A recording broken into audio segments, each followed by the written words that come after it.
الحمد للہ رب العالمین والصلاة والسلام علی رسول اللہ وعلی آلہ واصحابہ اجمعین، اما بعد، اعوذ باللہ من الشیطان الرجیم، بسم اللہ الرحمن الرحیم۔ خواتین و حضرات، اسلامک ریسرچ فاؤنڈیشن کی جانب سے میں منظور شیخ آپ سے مخاطب ہوں۔ میں آپ سب کا استقبال کرتا ہوں۔ ڈاکٹر صاحب کے آج کی تقریر کا عنوان ہے ایمان، اسلام اور اللہ کی راہ میں جد و جہد۔ آج ہمارے بیچ جلیل القدر ہستی ڈاکٹر اسرار صاحب موجود ہے۔ میں ان سے مؤدبانہ گزارش کرتا ہوں کہ وہ آج کے اس عنوان ایمان، اسلام اور اللہ کی راہ میں جد و جہد کے عنوان پر ہم سے خطاب کریں۔ ڈاکٹر اسرار احمد بعنوان ایمان، اسلام اور اللہ کی راہ میں جد و جہد۔ الحمد للہ وکفا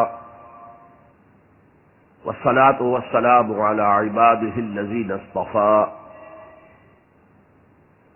خصوصا علی افضلهم وخاتم النبیین محمد الامین وعلی آلہ وصحبہ اجمعین۔ اما بعد فقد قال اللہ تبارک وتعالی كما ورد فی سورة الحجرات: اعوذ باللہ من الشیطان الرجیم، بسم اللہ الرحمن الرحیم۔ قالت الاعراب آمنا قل لم تؤمنوا ولكن قولوا اسلمنا ولما يدخل الإيمان في قلوبكم وإن تطيعوا الله ورسوله لا يلدكم من أعمالكم شيئا ان اللہ غفور رحیم۔ انما المؤمنون الذين آمنوا بالله ورسوله ثم لم يرتابوا وجاهدوا بأموالهم وأنفسهم في سبيل الله أولئك هم الصادقون۔ قل أتعلمون الله بدينكم واللہ یعلم ما فی السماوات وما فی الارض واللہ بکل شیء علیم۔ یمنون علیک ان اسلموا قل لا تمنوا علی اسلامکم بل اللہ یمن علیکم ان ہداکم للایمان ان کنتم صادقین۔ ان اللہ یعلم غیب السماوات والارض واللہ بصیر بما تعملون۔ وقال عز وجل كما ورد في سورة الصف: یا ایھا الذین آمنوا هل ادلکم علی تجارة تنجیکم من عذاب علیم تؤمنون باللہ ورسولہ وتجاہدون فی سبیل اللہ باموالکم وانفسکم ذالکم خیر لکم ان کنتم تعلمون۔ وقال عز وجل كما ورد في نفس السورة: ان اللہ یحب الذین یقاتلون فی سبیلہ صفا کأنہم بنیان مرصوص. صدق اللہ العظیم. وعن الحارث الاشعری رضی اللہ تعالی عنہ قال قال رسول اللہ صلی اللہ علیہ وسلم انی آمرکم بخمس وفی روایت اللہ امرنی بہن بالجماعت والسمع والطاعت والہجرت والجہاد فی سبیل اللہ. رواہ امام احمد رحمہ اللہ. رب اشرح لی صدری ویسر لی امری واحلل عقدۃ من لسانی یفقہوا قولی. اللهم ربنا الہمنا رشدنا واعذنا من شرور انفسنا. اللهم ارنا الحق حقا وارزقنا اتباعه وارنا الباطل باطلا وارزقنا اجتنابه. اللهم نور قلوبنا بالایمان واشرح صدورنا للاسلام. اللهم وفقنا ان نجاهد في سبيلك باموالنا وانفسنا. اللهم ارزقنا شهادة في سبيلك. آمین یا رب العالمین. معزز حاضرین اور محترم خواتین، السلام علیکم ورحمۃ اللہ وبرکاتہ. ہمارا جو آج کا موضوع ہے وہ عنوان ہی سے نظر آ رہا ہے کہ طوالت طلب ہے. ایمان، اسلام اور اللہ کی راہ میں جد و جہد. سب سے پہلی بات اس ضمن میں یہ سمجھنی چاہیے کہ قرآن مجید میں ایمان اور اسلام اور مومن اور مسلم تقریباً ہم معنی اور مترادف الفاظ کے طور پر استعمال ہوئے. اگرچہ ایمان کا زیادہ تعلق انسان کے باطن سے ہے، اس کے ذہن سے ہے، قلب سے ہے، اور اسلام کا زیادہ تعلق اس کے عمل سے ہے. تاہم جس شخص کے دل میں ایمان ہے اور عمل میں اسلام ہے، اسے آپ مومن کہیں یا مسلم کہیں، کوئی فرق واقع نہیں ہوتا. Call the rose by any name, it will smell as sweet. لیکن یہ کہ اگر دو اصطلاحیں ہیں قرآن کی اور ہمارے دین کی، تو لازماً ان میں کوئی فرق ہے. اور یہ جو آج ہم جس کا مطالعہ کر رہے ہیں، یہ مقام قرآن حکیم کا اہم ترین مقام ہے اس خاص مضمون کے اعتبار سے. یہ وضاحت میں نے اس لیے کر دی کہ خاص مضمون کے اعتبار سے کہ قرآن کا کوئی ایک لفظ بھی غیر اہم نہیں ہے، لیکن مختلف موضوعات کے اعتبار سے مختلف مقامات کو سب سے بڑھ کر اہمیت کا حامل قرار دیا جا سکتا ہے. تو خاص اس موضوع پر، ایمان اور اسلام کے فرق پر، یہ مقام قرآن حکیم کا اہم ترین مقام ہے. قالت الاعراب آمنا، یہ بدو لوگ کہہ رہے ہیں ہم ایمان لے آئے. قل لم تؤمنوا، اے نبی ان سے کہہ دیجئے تم ایمان ہرگز نہیں لائے ہو. شاید بعض حضرات سوچے یہ ہرگز کا لفظ تم نے کہاں سے ایڈ کر دیا. تو عربی میں فعل ماضی کی نفی کا ایک طریقہ یہ ہے کہ ماضی ہی کے سیغے پر ما کا اضافہ کر دے. ما آمنتم، تم ایمان نہیں لائے ہو. لیکن فعل مضارع سے قبل لم لایا جائے تو یہ ماضی کی نفی ہے انتہائی تاکیدی. لم تؤمنوا، ما آمنتم نہیں کہا، لم تؤمنوا، تم ہرگز ایمان نہیں لائے ہو. ولکن قولوا اسلمنا، ہاں یوں کہو کہ ہم اسلام لے آئے ہیں یا ہم نے اطاعت قبول کر لی ہے، ہم نے سرنڈر کر دیا ہے، اسلام کی اسلامی ریاست کی بالادستی قبول کر لی ہے. وَلَٰكِن قُولُوا أَسْلَمْنَا، اور اب دیکھیے نہایت تاکیدی نفی پہلے ہو چکی ہے، لم تؤمنوا،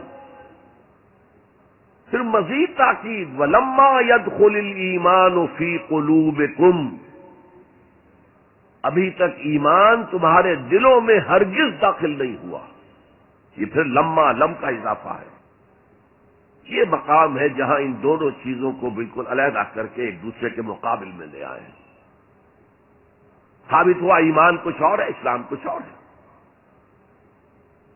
ذرا نوٹ کر لیجئے کہ قرآن مجید میں یا اسلام کی اصطلاحات میں 3 جوڑے ایسے ہیں کہ جن میں عام اور خاص کی نسبت ہے. ایمان خاص ہے، اسلام عام ہے. یعنی ہر مومن تو لازماً مسلم ہے، ہر مسلم لازماً مومن نہیں ہے. یہی معاملہ نبی اور رسول کا ہے. نبی عام ہے، رسول خاص ہے. ہر رسول تو لازماً نبی ہے، لیکن ہر نبی لازماً رسول نہیں ہے. یہی معاملہ جہاد اور قتال کا ہے. قتال تو لازماً جہاد ہے، لیکن جہاد لازماً قتال نہیں ہے. ان اصطلاحات کے بارے میں بہت خوبصورت بات کہی ہے مفسرین نے. اذا التقیا خالفا واذا خالفا اجتمع. جب یہ اصطلاحات سامنے سامنے آتی ہے، ایک دوسرے کے آمنے سامنے، تو ان کے مفہوم میں اختلاف ہو جاتا ہے. لیکن علیحدہ علیحدہ آ رہی ہو، یہاں پر اکیلی اصطلاح ایمان ہے، یہاں پر اکیلی اصطلاح اسلام ہے، تو ان کے معنی تقریباً ایک ہو جاتے ہیں. اور دوسرے یہ کہ یہ اصطلاحات جو ہے جوڑے، یہ ایک دوسرے کی جگہ پر استعمال ہو جاتے ہیں.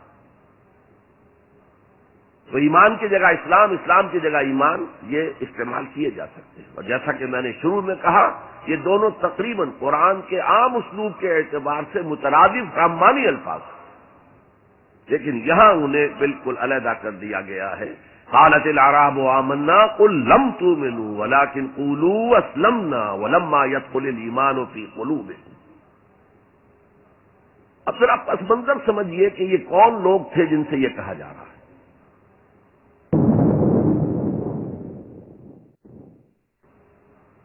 اب پھر آپ پس منظر سمجھیے کہ یہ کون لوگ تھے جن سے یہ کہا جا رہا ہے. دیکھیے، آپ کو معلوم ہے کہ ابتدا میں جبکہ حضور ابھی مکہ میں تشریف فرما تھے، تو جس شخص کے دل میں ایمان یقین کے درجے میں آ جاتا تھا، صرف وہی کہتا تھا اشہد ان لا الہ الا اللہ واشہد ان محمد رسول اللہ. گویا کہ ایمان پہلے آتا تھا، اسلام بعد میں آتا تھا. اس لیے کہ انہیں معلوم تھا کہ اسلام کے اعلان کا مطلب کیا ہوگا. گویا کہ اپنے معاشرے کو میں چیلنج کر رہا ہوں، اپنے خاندان سے ہی نہیں، اہل و عیال سے بھی کٹ جانے کے لیے تیار ہوں. جو شخص اس حد تک یقین کا حامل ہو جاتا تھا، وہ پھر اسلام کا اعلان کرتا تھا. لیکن رفتہ رفتہ صورت بدلی، خاص طور پر ہجرت کے فوراً بعد. آپ کو معلوم ہے کہ وہاں اللہ تعالیٰ نے ایسے حالات اور اسباب پیدا کر دیے کہ جو 2 قبیلے وہاں پر اصل عرب قبیلے آباد تھے، اوس اور خزرج، ان دونوں کے تمام اکابر ایمان لے آئے. اور قبائلی زندگی کا معاملہ آپ کو معلوم ہے کہ اگر سرداروں نے ایمان قبول کر لیا تو پھر دونوں قبیلوں نے ایمان قبول کر لیا. لیکن یہاں کیفیت اب وہ نہیں تھی. یقیناً بہت سے لوگ ان میں وہ تھے جنہوں نے دل کے ساتھ ایمان قبول کیا تھا، اس کے فیس ویلیو پر تسلیم کیا تھا. لیکن بہت سے لوگ وہ بھی تھے کہ جو یہ دیکھ کر کہ پورا قبیلہ اسلام لا رہا، چلو ہم بھی شامل ہو جائیں. یہ صورت تبدیل ہونی شروع ہو گئی. یعنی ان کے حد تک اسلام پہلے آ گیا، پھر رفتہ رفتہ حضور کی معیت میں رہے، حضور کی صحبت حاصل رہی اور اس سے استفادہ کیا تو ایمان بھی پیدا ہوتا چلا گیا. اب یہاں اسلام پہلے آیا، ایمان بعد میں آیا. یہی کیفیت ہماری ہے آج. ہم مسلمان تو پیدائشی طور پر ہیں، مسلمان والدین کے گھر میں پیدا ہوئے، الا یہ کہ کوئی اور کسی دوسرے مذہب سے تعلق رکھنے والا ایمان قبول کرتا ہے، اسلام قبول کرتا ہے، تو اسے بھی اپنے خاندان سے کٹنا پڑتا ہے، اسے اسی طرح کے حالات سے، چاہے وہ مار پیٹ اور وہ پرسیکیوشن اور وہ تشدد اور وہ ٹارچر نہ ہو جو ہو رہا تھا مکہ مکرمہ میں، لیکن بہرحال کافی کچھ قیمت انسان کو ادا کرنی پڑتی ہے اپنے اسلام کے قبول کرنے کی. لیکن ہماری 99,999 فی لاکھ جو اکثریت ہے وہ تو انہی پر مشتمل ہے جو آباء و اجداد کی وجہ سے due to accident of birth مسلمان ہے. تو اسلام تو پیدائشی طور پر مل گیا، پیدا ہوتے ہی داہنے کان میں اذان پڑھی گئی، بائیں میں اقامت کہی گئی. بڑا عجیب سا نکتہ ہے، ایک صاحب نے جب بیان کیا تو میں واقعی چونک گیا. انسان کی پیدائش کے وقت اذان دی گئی اور اقامت کہی گئی، نماز کوئی نہیں. اور اس کے انتقال کے وقت نماز پڑھی گئی بغیر کسی اذان کے، بغیر کسی اقامت کے. گویا کہ اس نماز کی اذان اور اقامت پیدائش کے وقت ہے جو نماز جنازہ کی شکل میں اس کی موت کے وقت پڑھی جا رہی ہے. اور یوں کہا جا سکتا ہے کہ ہماری یہ دنیاوی زندگی بس اتنے ہی وقفے کا نام ہے جتنی کہ اذان اور اقامت اور نماز کے درمیان ہوتی ہے. بہرحال یہ جو صورتحال کی تبدیلی ہوئی، جس کو میں نے کہا کہ ہمارے ہاں یہ دوسری تبدیلی 100% موجود ہے، یہ تبدیلی اپنے کلائمیکس کو پہنچ گئی جب حضور کو اللہ تعالی نے اتنی کامیابی عطا کی کہ مکہ بھی فتح ہو گیا. تو اگرچہ عرب میں کوئی فارمل گورنمنٹ نہیں تھی، کوئی حکومت فارمل وہاں قائم نہیں تھی، لیکن قریش کا مقام پورے عرب میں ایسے ہی تھا جیسے کہ کسی ملک کا صدر مقام ہوتا ہے. مذہبی مرکز وہی تھا، خانہ کعبہ وہاں تھا، تمام قبیلوں کے بت وہاں رکھے ہوئے تھے، قریش اس کے متولی تھے، لہذا قریش کو امتیازی حیثیت حاصل ہو گئی. اور اس کا سب سے بڑا معاشی فائدہ جو انہیں ہوا تھا وہ یہ تھا کہ جبکہ دوسرے کسی قبیلے کا کوئی تجارتی قافلہ بچ کر نہیں جا سکتا تھا، اس پہ لوٹ مار، وہاں قریش کے قافلے کو کوئی ہاتھ نہیں لگاتا تھا. اس لیے کہ ہمارے تو خدا ان کے ہاسٹیجز ہیں، ہمارے بت جو ہے رکھے ہوئے ہیں ان کے پاس خانہ کعبہ کے اندر. اگر ہم ان کے قافلے پر کوئی حملہ کریں گے تو وہ ہمارے بتوں کی گردن توڑ کر یا ایسے اٹھا کر باہر پھینک دیں گے. تو بہت بڑا سیاسی اور بہت بڑا معاشی فائدہ قریش کو تھا اس خانہ کعبہ کی وجہ سے.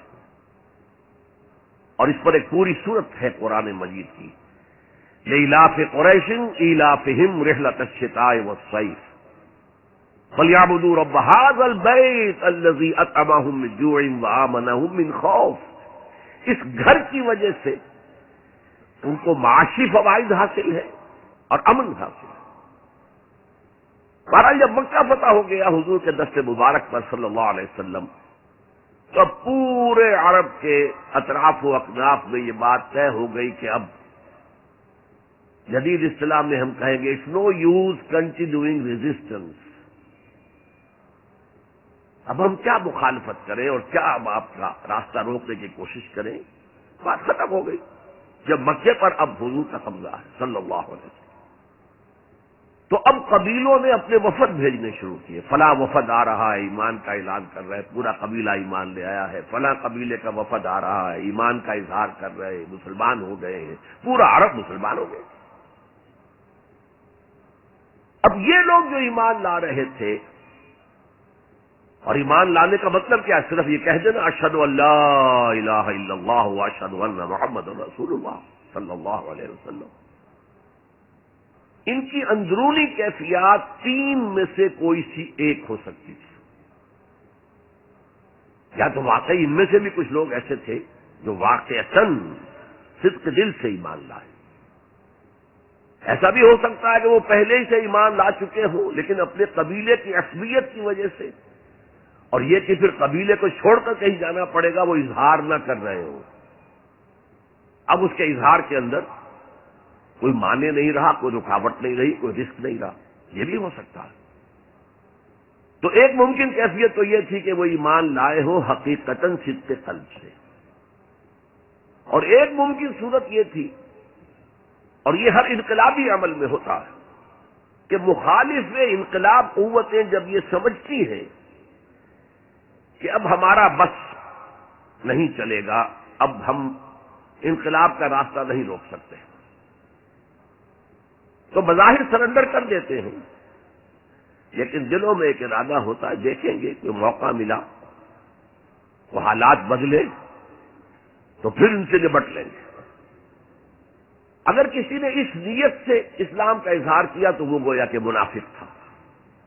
لیکن بہت سے لوگوں کی کیفیت ہو سکتی ہے نظری اعتبار سے کہ نہ مثبت طور پر ایمان ہے، نہ منفی طور پر نفاق ہے، کوئی دھوکہ دینے کا ارادہ بھی نہیں ہے، کوئی صرف ٹائم گین کرنے کے لیے اسلام کا اظہار نہیں کیا ہے. تو گویا کہ یہ پازیٹو ویلیو ایمان کی +1 +2 +3 +4 ایمان کے درجے ہیں. ایک عام آدمی کا ایمان ہے، ایک ابو بکر صدیق کا ایمان ہے، زمین و آسمان کا فرق ہے. خود صحابہ میں یہ درجہ بندی تھی، اور ہم تو اپنے ایمان سے کیا نسبت اور کیا تناسب قائم کریں گے صحابہ کے ایمان کے ساتھ، بالخصوص ابو بکر صدیق جیسے صدیق اکبر کے ایمان کے ساتھ رضی اللہ تعالی عنہ. اسی طرح -1 -2 -3 -4 یہ منافقت کے درجے ہیں. کس درجے کا نفاق ہے، کس درجے میں ڈٹرمینیشن ہے کہ we have only to buy time, اب اس کے سوا چارہ نہیں ہے، اب ہم ریزسٹ نہیں کر سکتے. It's no use continue resistance. سر جھکا لو and wait for some occasion opportunity کہ پھر کھڑے ہو اور اس انقلاب کو انڈو کر دیں، ختم کر دیں. کاؤنٹر ریولیوشنری موومنٹ جیسے کہ بالفعل ہوئی، جھوٹے نبی کھڑے ہو گئے، اور ایک مرحلہ تو ایسا آیا کہ معلوم ہوتا تھا کہ پورا عرب مرتد ہو گیا. جیسے وہ شکل تھی اذا جاء نصر اللہ والفتح ورأیت الناس يدخلون فی دین اللہ افواجا، اس کے بالکل برعکس پوزیشن ہو گئی یخرجون من دین اللہ افواجا. اسلام جو ہے وہ صرف چند شہر جو ہیں حجاز کے ان تک محدود رہ گیا. امام ابن تیمیہ رحمۃ اللہ علیہ نے ایک عنوان قائم کیا ہے، اثبات الاسلام بغیر الایمان. اسلام کا اثبات، تسلیم کر لینا اسلام کو بغیر ایمان کے. اس آیت کے حوالے سے قالت الاعراب آمنا قل لم تؤمنوا ولكن قولوا اسلمنا ولما يدخل الايمان في قلوبكم. اب اگلا ٹکڑا اس آیت کا یہ ثابت کر رہا ہے کہ وہ منافق نہیں تھے. وَإِن تُطِيعُوا اللَّهَ وَرَسُولَهُ لَا يَلِدْكُم مِّنْ أَعْمَالِكُمْ شَيْئًا. اگر تم اللہ اور اس کے رسول کی اطاعت کرتے رہو، اس لیے اسلام کے معنی یہ تو ہے، یہ تو لازماً کرنا ہوگا. وہ دور جو ہے آج کی طرح تو نہیں تھا کہ نماز نہ پڑھو تب بھی مسلمان، پڑھو تب بھی مسلمان، کروڑ پتی ہونے کے باوجود حج نہ کرو تب بھی مسلمان. تو یہ بات تو نہیں تھی اس وقت. تو یہ کہ اطاعت تو کرنی پڑتی تھی، اس لیے کہ اطاعت تو ظاہر ہو جاتی، کوئی کر رہا ہے کون نہیں کر رہا ہے. ایک چھوٹی سی بستی مدینے کی، ان میں کون نماز پڑھ رہا ہے کون نہیں پڑھ رہا، صاف واضح ہوتا تھا. لہذا منافقین کو بھی آ کر نماز پڑھنی پڑتی تھی، بلکہ جو رئیس المنافقین تھا وہ ہمیشہ پہلی صف میں ہوتا تھا. اور جب حضور صلی اللہ علیہ وسلم خطبہ دینے کے لیے کھڑے ہوتے تھے تو پہلے وہ کھڑا ہوتا تھا اور کہتا لوگوں دیکھو ان کی بات توجہ سے سنو، یہ اللہ کے رسول ہے. وہ اپنی اہمیت جتانے کی خاطر، اس لیے کہ یہ جو اوس اور خزرج کے دو قبیلے تھے، ان میں اوس کا قبیلہ چھوٹا تھا، خزرج کا بڑا تھا، اور اس کا سردار یہ تھا سب سے بڑا، اور اس کے لیے طے ہو چکا تھا، مدینے والے اس ضرورت کو محسوس کر رہے تھے کہ یہاں 5 قبیلے آباد ہیں، اور 2 تو قدیم عرب کے ہیں جو یمن سے آ کر آباد ہوئے، اوس اور خزرج، اور 3 عرب سے باہر سے آئے ہوئے ہیں یہودی قبائل، بنو قینقاع، بنو نذیر یا نزیر اور بنو قریظہ۔ اب 5 قبیلوں کا ایک شہر ہے، ہر قبیلے کا نظام تو اپنی جگہ مستحکم ہے، اس کا ایک سردار ہے اور اس کی بات قبیلے والوں کو ماننی ہے، لیکن ان 5 کے درمیان معاملات جو ہیں، کوئی آربیٹریٹر ہونا چاہیے، کوئی ایک ایسا ہونا چاہیے شخص کہ جس کی بات وہ 5 سنیں اور مانیں۔ اس لیے انہیں بادشاہ کی ضرورت محسوس ہوئی کہ کسی کو ہم اپنا بادشاہ بنا لیں، اور قرۂ فال بنام من دیوانہ زدن عبداللہ ابن ابی، اس کے بارے میں طے ہو گیا یہ ہمارا بادشاہ ہوگا، اس کے لیے تاج تیار ہو گیا سونے کا، تاج پوشی باقی تھی کہ حضور تشریف لے آئے بے تاج بادشاہ کی حیثیت سے، اس کے سارے خواب بکھر گئے، لہذا منافق اول بھی وہ اور رئیس المنافقین بھی وہ، ایمان تو وہ بھی لے آیا، اگر کہ لایا ذرا لیٹ غزوہ بدر کے بعد، لیکن یہ ہے کہ وہ ایمان لایا تھا اسی انداز کا کہ ابھی دیکھیں گے، ہوا دیکھو، ہوا کا رخ دیکھو، تیل دیکھو، تیل کی دھار دیکھو، کوئی حالت ایسی ہو جائے کہ پھر یہ معاملہ تلپٹ کر دیا جائے۔ تو یہاں کہا جا رہا ہے وَإِن تُطِيعُوا اللَّهَ وَرَسُولَهُ لَا يَلِدْكُم مِّنْ أَعْمَالِكُمْ شَيْئًا، جبکہ منافق کا کوئی عمل بھی قبول نہیں، لیکن یہاں فرمایا گیا کہ اگر تم اللہ اور اس کے رسول کی اطاعت کرتے رہو گے تو اللہ تعالیٰ تمہارے اعمال کے اجر و ثواب میں کوئی کمی نہیں کرے گا۔ دیکھیے اصولی اعتبار سے بات یہ ہے کہ ایمان کے بغیر کوئی عمل جو ہے قبول نہ ہو، یہاں ایمان کے بغیر نیکیوں کے اعمال کے قبولیت کا اعلان کیا جا رہا ہے، گویا کہ یہ ایک خاص رعایت ہے، اس لیے آیت ختم ہو رہی ہے ان اللہ غفور الرحیم، اللہ غفور ہے، اللہ رحیم ہے، یہ اس کے شان غفاری کا صدقہ ہے، یہ اس کی شان رحیمی کا صدقہ ہے کہ اس حال میں بھی تمہارے اعمال اگر تم اطاعت کرتے رہو گی اللہ اور اس کے رسول کی تو اللہ قبول فرما لے گا۔ البتہ یہاں یہ نوٹ آف کوشن سامنے رہنا چاہیے کہ اطاعت جزوی نہیں، اطاعت کلی، پوری کی پوری اطاعت، جو حکم بھی دیا گیا ہے ماننا پڑے گا، جزوی اطاعت اطاعت نہیں ہے، partial obedience is no obedience, اس لیے کہ اگر آپ نے ایک حکم قبول کر لیا ایک نہیں کیا تو جو نہیں کیا کیوں نہیں کیا کہ وہ آپ کے نفس کو پسند نہیں، جو قبول کیا وہ کیوں کیا کہ نفس نے الاؤ کر دیا آپ کو کہ ٹھیک ہے کر لو کوئی حرج نہیں، دونوں حالتوں میں ویٹو تو نفس کے ہاتھ میں ہے، لہذا partial obedience is no obedience at all. چنانچہ اس پر جو وعید آئی ہے سورہ بقرہ کی آیت نمبر 85 میں، افتؤمنون ببعض الکتاب وتکفرون ببعض، تو کیا تم ہماری کتاب اور شریعت کے ایک حصے کو مانتے اور ایک کو نہیں مانتے؟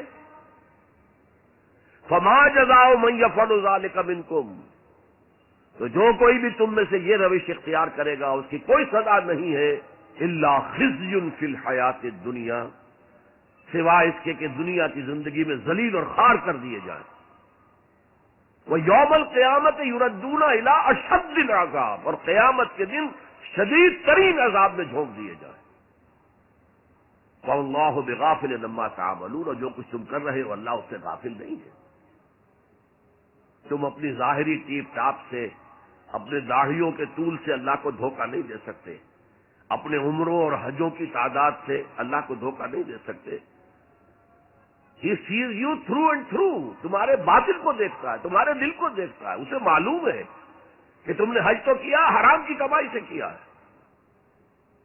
بہرحال یہ بڑی شدید وعید والی آیت ہے قرآن مجید میں کہ جس کا نقشہ ہماری نگاہوں کے سامنے آج دنیا میں مسلمانوں کی کیا وقت ہے، کیا حیثیت ہے۔ 1.25 ارب سے لے کر 1.5 ارب تک کی تعداد ہے جو آنکی جاتی ہے مسلمانوں کی دنیا میں۔ گویا کہ ہر چوتھا یا ہر 5واں انسان مسلمان ہے۔ کتنا بڑا رقبہ ان کے قدموں تلے ہے۔ ہر طرح کے وسائل اللہ نے مہیا کیے ہیں، معدنیات، نباتات، پھر جو آج کی سب سے بڑی دولت تیل، اس کے سب سے بڑے ذخیرے مسلمانوں کے قدموں تلے ہیں۔ اس سب کے باوجود عزت نام کی کوئی شے نہیں۔ بین الاقوامی معاملات میں کوئی ہم سے رائے لیتا ہی نہیں۔ کسٹمی پرسد کے بھیا کیستی تم ہو کون، تمہاری رائے کیا؟ G7 بیٹھیں گے، G9 بیٹھیں گے، G13 ہوں گے، G15 ہوں گے، وہ بیٹھ کر طے کریں گے۔ کوئی مسلمان ملک نہ G7 میں نہ G15 میں، جسے ہم محاورے میں کہتے ہیں نہ 3 میں نہ 13 میں۔ یہ ہے ہماری عزت آج دنیا میں۔ اکثر مسلمان ملکوں کی حکومتیں امریکہ کی جیب میں ہیں۔ یہ ہے ہماری حیثیت۔ تو ذلت جو ہے وہ تو آج ہم پر ہے مسلط۔ فما جزاء من يفعل ذلك منكم الا خزي في الحیات الدنیا ويوم القیامت۔ اب یہ قیامت کے دن کی بات جو اللہ فرما رہے ہیں، دعا ہی کی جا سکتی ہے کہ اللہ تعالیٰ اس سے بچا لے، کرم فرمائے، اپنی شان غفاری اور شان رحیمی سے ہمیں اس روز کی ذلت سے اور شدید ترین عذاب میں جھونک دیے جانے کی جو یہاں پر خبر سنائی جا رہی ہے، وعید سنائی جا رہی ہے، اللہ تعالیٰ اس سے بچا لے۔ تو اس آیت کو اب آپ سامنے رکھیے۔ البتہ ایک بات میں اور آپ سے عرض کر دوں کہ جو کیفیت اس آیت میں سامنے آئی ہے یہ مستقل نہیں رہ سکتی۔ اگر کوئی شخص واقعتاً چاہے آغاز میں اس کا دل پازیٹیولی ایمان سے خالی تھا، لیکن ساتھ ہی نیگیٹو نفاق سے بھی خالی تھا، کہہ سکتے زیرو لیول ہے، پلس ویلیوز اور مائنس ویلیوز کے درمیان زیرو آئے گا، تو باطن کے اعتبار سے چاہے وہ زیرو لیول پر تھا، لیکن اگر وہ اطاعت کرتا رہا، نماز پڑھتا رہا، روزہ رکھتا رہا، زکوٰۃ دیتا رہا، حرام چیزوں سے بچتا رہا، فرائض ادا کرتا رہا، تو اس سے لازماً ایمان پیدا ہو جائے گا اس کے دلوں میں۔ اس لیے کہ یہ دو طرفہ پروسیس ہے، بائی لیٹرل۔ ایمان سے عمل پیدا ہوتا، عمل سے ایمان پیدا ہوتا۔ عمل انسان جب کرتا ہے، اللہ کی راہ میں قربانیاں دیتا، زادتہم ایمانا، ان کے ایمان میں اضافہ ہو گیا۔ اچھا، اب یہ ہے پس منظر ایمان اور اسلام کا فرق۔ اب اس کے حوالے سے یہ بھی، اس سے پہلے اگرچہ میں اشارے کر چکا ہوں، اسلام کی جو تعریف کی گئی ہے، متفق علیہ روایت ہے حضرت عبداللہ ابن عمر سے رضی اللہ تعالی عنہما، بنی الاسلام علی 5، اسلام کی عمارت 5 چیزوں پر قائم ہے۔ شہادت اللہ الہ الا اللہ وان محمد رسول اللہ، وإقام الصلاۃ وإیتاء الزکوٰۃ وصوم رمضان وحج البیت من استطاع الیہ سبیلا۔ کلمہ شہادت ہے کہ میں گواہی دیتا ہوں اللہ کے سوا کوئی معبود نہیں، اور میں گواہی دیتا ہوں کہ محمد صلی اللہ علیہ وسلم اللہ کے رسول۔ پھر 4 عبادات ہیں، نماز ہے، روزہ ہے، زکوٰۃ ہے، حج۔ تو اسلام جو ہے دنیا میں قائم ہے ان 5 بنیادوں پر۔ اب ان میں خاص طور پر دیکھیے لفظ ایمان کہیں نہیں آیا۔ گویا کہ اسلام کی بنیاد اقرار باللسان پر ہے، اور دنیا میں کسی شخص کے مسلمان سمجھے جانے کا دار و مدار صرف کسی پر ہوگا۔ اگرچہ بعض فقہا نے کہا ہے کہ تصدیق بالقلب بھی ہونی چاہیے صاحب، ٹھیک ہے، لیکن ہم ویریفائی تو نہیں کر سکتے نا، دنیا میں تو معاملہ قانون کا ہے، اور قانون تو ویریفائیبل فیکٹ کے اوپر فیصلہ کرے گا۔ ہم نہ کسی کے ایمان کو ویریفائی کر کے سند دے سکتے ہیں کہ ایمان ہے، نہ کسی کے ایمان کی نفی کر سکتے ہیں۔ تو دنیا میں معاملہ سارا اسلام پر ہے۔ ایک مسلمان اسلامی ریاست کا مکمل شہری ہے، ایک مسلمان معاشرے کا مکمل ایک رکن ہے. اسلام ہی پر سارا نظام ہے اس دنیا میں، لیکن آخرت میں سارا دار و مدار ایمان پر ہے. اس لیے کہ اللہ تو معذور نہیں ہے کہ دلوں کے حال کو نہ جانتا ہو. ان اللہ لا ينظر الى صورکم ولا الى اموالکم ولکن ينظر الى قلوبکم واعمالکم. اللہ تعالیٰ نہ تمہاری صورتوں کو دیکھتا ہے نہ تمہارے مالوں کو دیکھتا ہے، بلکہ وہ تو دیکھتا ہے تمہارے دلوں کو اور تمہارے اعمال.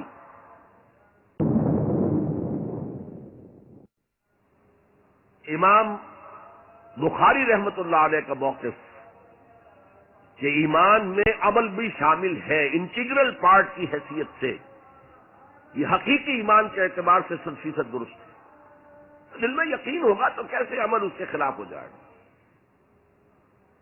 لیکن لیگل اور کانسٹیٹیوشنل لیول پر جسے ہم اسلام کہیں گے، عمل علیحدہ ہے، ایمان علیحدہ ہے. اور ایمان حقیقی گھٹتا بھی ہے بڑھتا بھی ہے. زادتہم ایمانا وما زادہم الا ایمانا و تسلیما، سورہ احزاب میں فرمایا کہ وہ جو 12,000 کا لشکر آ گیا تھا اور ایک شدید صورت پیدا ہو گئی تھی اور محسوس ہوتا تھا perhaps this is the end, جیسے کہ ایک چراغ جل رہا ہے میدان میں رکھا ہوا اور جھکڑ چل رہا ہے بجھانے کے لیے، تو منافقین کا نفاق ان کی زبانوں پر آ گیا. ما وعدنا اللہ ورسولہ الا غرورا، ہم سے اللہ اور اس کے رسول نے جو وعدے کیے تھے وہ سب جھوٹے ثابت ہوئے. ہم سے کہا گیا تھا کیسر و کسرا کے خزانے تمہارے قدموں میں ہوں گے، اور آج کیا ہے، ہم رفع حاجت کے لیے باہر نہیں جا سکتے. تو منافقین کے اندر کا روگ جو تھا وہ ان کی زبانوں پر آ گیا. اور اہل ایمان کا معاملہ کیا ہوا، انہوں نے جب دیکھا لما راول احزاب قالوا هذا ما وعدنا اللہ ورسولہ، انہوں نے کہا یہی تو ہے جس کا ہم سے اللہ اور اس کے رسول نے وعدہ کیا تھا. یہ آیت تو سورہ بقرہ میں نازل ہو چکی تھی. وَلَنَبْلُوَنَّكُمْ بِشَيْءٍ مِّنَ الْخَوْفِ وَالْجُوعِ وَنَقْصٍ مِّنَ الْأَمْوَالِ وَالْأَنفُسِ وَالثَّمَرَاتِ وَبَشِّرِ الصَّابِرِينَ. ہم لازماً آزمائیں گے تمہیں، لازماً آزمائیں گے. خوف سے، بھوک سے، فقر و فاقے سے، جان اور مال اور ثمرات کے ضیاع سے اور زیاں سے. فصل تیار کھڑی ہے اور عین وقت آ گیا ہے جنگ کا، اور وقت پر فصل کھجور کی اتاری نہ گئی تو تباہ ہو جائے گی. لیکن نہیں، نکلنا ہے. یہی معاملہ تھا جو کہ تبوک کے موقع پر ہوا ہے. قحط کی کیفیت تھی اور اب فصل تیار تھی، اب ساری امیدیں اس فصل پر تھی کھجور کی. لیکن ظاہر ہے کہ اس کھجور کی فصل اتارنا کوئی عام خواتین کا کام تو نہیں ہے. لیکن مردوں سے کہا جا رہا نکلو اللہ کی راہ میں، سب کے سب. پہلی مرتبہ نفیر عام تھی، ہر صاحب ایمان نکلے. تو ایک بہت بڑی آزمائش. تو جو راسخ الایمان تھے، صادق الایمان تھے، ان کا رد عمل سچویشن ایک ہی ہے. منافقین کہہ رہے ہیں ما وعدنا اللہ ورسولہ الا غرورا، ہمیں تو اللہ اور اس کے رسول نے سبز باغ دکھا کر مروا دیا. اور اہل ایمان کہہ رہے ھذا ما وعدنا اللہ ورسولہ وصدق اللہ ورسولہ وما زادہم الا ایمانا وتسلیما. اور ان میں نہیں کوئی شے بڑی مگر ایمان اور تسلیم تھے. جبکہ وہ جو ایک کانسٹیٹیوشنل ایمان ہے وہ ایک جامد شے ہے. It's a legal status that you get as a Muslim. تو یہ اسٹیٹس نہ گھٹتا ہے نہ بڑھتا ہے. یہ نہیں ہو سکتا کہ ایک باپ کے اگر 2 بیٹے ہیں اور ایک متقی ہے، زاہد ہے، عابد ہے، تہجد گزار ہے، دوسرا فاسق و فاجر ہے، تو وراثت میں اس تہجد گزار کو زیادہ حصہ ملے اور دوسرے کو جو ہے وہ کم ملے. نہیں، ایکول. المسلم کفو لکل مسلم، تمام مسلمان آپس میں جہاں تک ان کے لیگل اور پولیٹیکل حقوق کا تعلق ہے برابر ہے. تو یہ فرق ہے ایمان اور اسلام میں. البتہ یہ میں آپ کو بتا چکا ہوں کہ یہ بھی ہو سکتا ہے کہ اسلام پہلے آئے، ایمان بعد میں آئے. ہم میں سے جب بھی اللہ تعالیٰ کسی کو نصیب فرما دے حقیقی ایمان، یقین والا ایمان، جیسے میں نے دعا کی اللہم نور قلوبنا بالایمان، اے اللہ ہمارے دلوں کو منور کر دے، روشن کر دے ایمان کے ساتھ. نور ایمان سے جگمگا اٹھے ہمارا دل واشرح صدورنا للاسلام، اور ہمارے سینوں کو کھول دے اسلام کے لیے، اسلام کی ہر شے ہمیں حسین نظر آئے۔ حضور صلی اللہ علیہ وسلم کی حیات طیبہ کے آخری ایام میں یہ واقعہ پیش آیا کہ حضور مسجد نبوی میں تشریف فرمائے، مجمع موجود ہے، اچانک ایک شخص ظاہر ہوتا، شدید و بیاض ثیاب، شدید و سواد شعر، اس کا لباس انتہائی سفید صاف، کوئی اس پر دھبا نہیں، داغ نہیں، میل نہیں، بال انتہائی سیاہ چمکدار، گرد آلود نہیں، ولا یعرفہ احد منا، اور ہم میں سے اسے کوئی پہچانتا بھی نہیں تھا، کسی بھی ریت سے خاک سے بالکل آلودہ ہوئے بغیر بال ہیں، تو شاید یہ مدینے کا رہنے والا ہو، تو مدینے والوں میں سے کوئی تو ہوتا کہ جو اس کو جانتا پہچانتا، کوئی نہ کوئی تو گریٹ کرتا اس کو مجمع میں، آؤ آؤ ادھر آ جاؤ، میرے پاس آ جاؤ، کوئی نہیں۔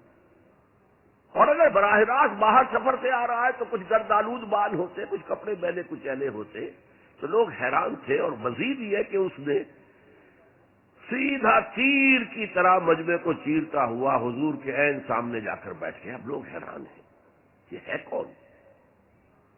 اس کی یہ جرت، یہ جسارت، اور اس طرح دو زانو بیٹھا کہ حضور کے گھٹنوں کے ساتھ اپنے گھٹنے جوڑ دیے اور حضور کی رانوں پر اپنے دونوں ہاتھ رکھ دیے۔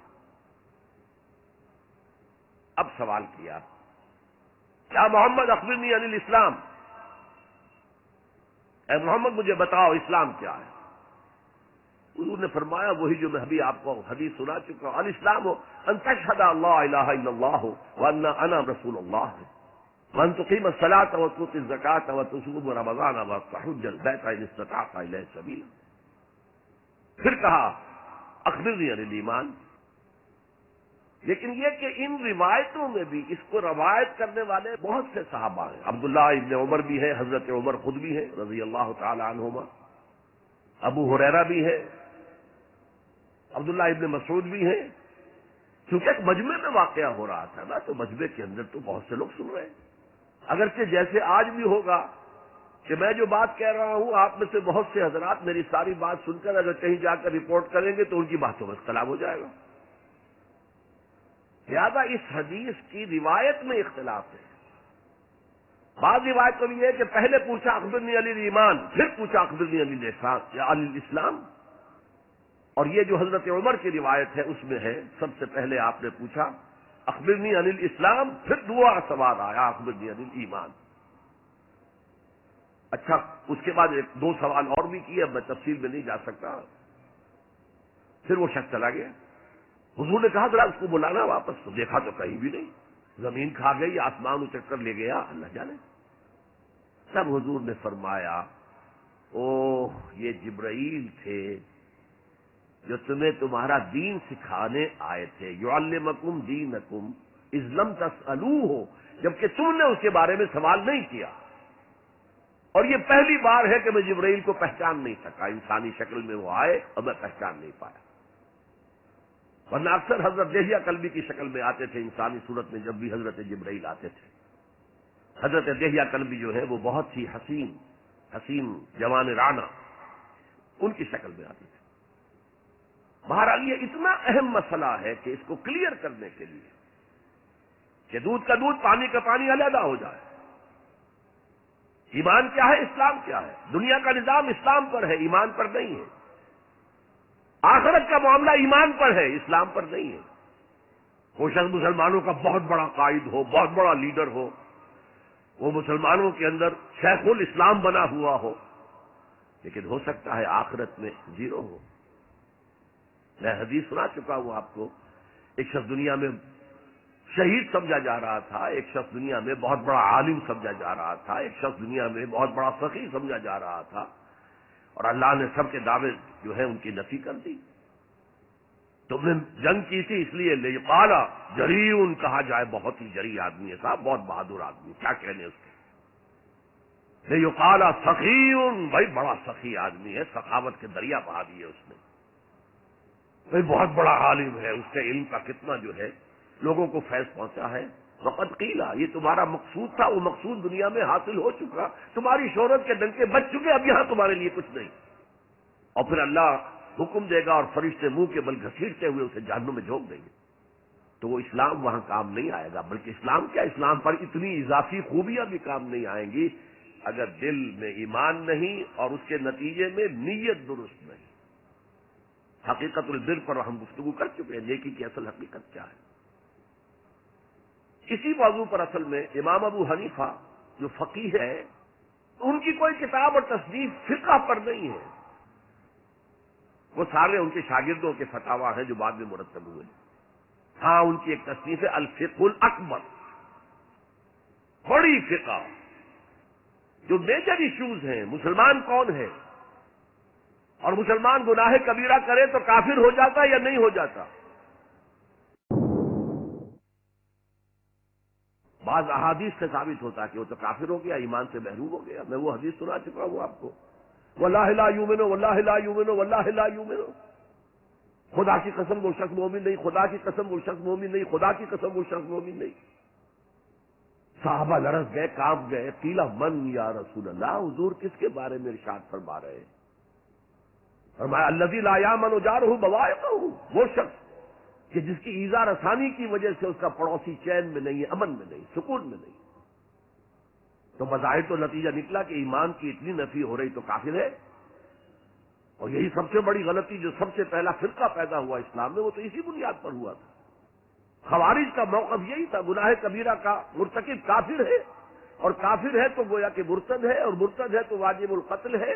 اس کا مال بھی تم پر مباح ہے کہ لے لو اور قبضہ کر لو، اس کی بیویاں بیٹیاں بھی تم پر مباح ہے کہ انہیں اپنی کنیزیں بنا لو. حالانکہ بڑے متقی لوگ تھے خوارج. حضرت علی کو بہرحال ان سے جنگ کرنی پڑی. 4000 خوارج جو ہیں جنگ نہروان کے اندر قتل ہوئے، اور پھر خوارج کی تکفیر پر امت کا اجماع ہوا کہ وہ دائرہ اسلام سے خود خارج ہو گئے. ان موضوعات پر امام ابو حنیفہ کی تسلیم اپنی ہے، گناہ کبیرہ سے بھی کوئی شخص کافر نہیں ہوتا. بہرحال ہمارا جو اصل موضوع ہے اس کی طرف میں آ رہا ہوں. اسلام اور ایمان کو جب علیحدہ علیحدہ اس طرح کر دیا، نیچرلی اب ایک سوال پیدا ہوتا ہے کہ پھر مومن کو ڈیفائن کیجئے. ہو از اے مومن؟ We want to be acknowledged as مومن. کیا پری ریکویزٹس ہیں، کیا شرائط ہیں؟ یہ دیکھیے ربط آیت بالآیت. چونکہ آیت نمبر 14 میں اسلام اور ایمان جدا، اور کچھ لوگوں کا اسلام قبول، اطاعت قبول، ایمان کی نفی مطلق.